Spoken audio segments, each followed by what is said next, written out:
اللهم صل وسلم وبارك على سيدنا محمد وعلى آله وصحبه أجمعين. يلا نعمل بطاطس بطريقة مختلفة شوية، ولا زيت ولا أي حاجة ولا هنقلي في زيت. تعالوا نخش على الوصفة.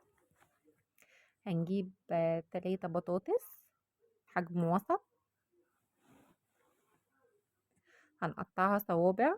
انت لو عايزة تقطعيها مكعبات ممكن تقطعيها مكعبات، بس تبقى مكعبات صغيرة بحيث ان هي تستوي بسرعة.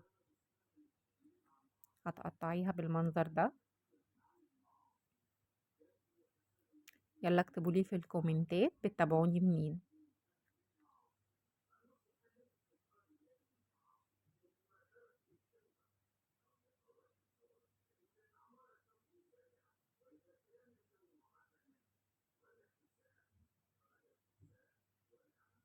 كده خلصنا الكمية كلها.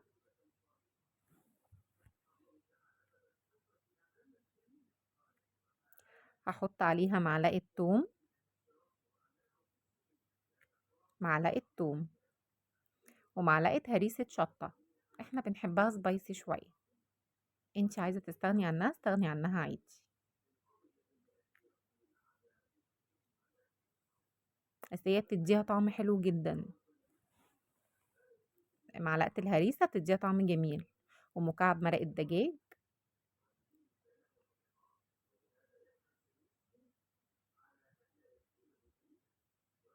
ونص معلقة ملح، وشوية سكر، يعني شوية كده رشة سكر.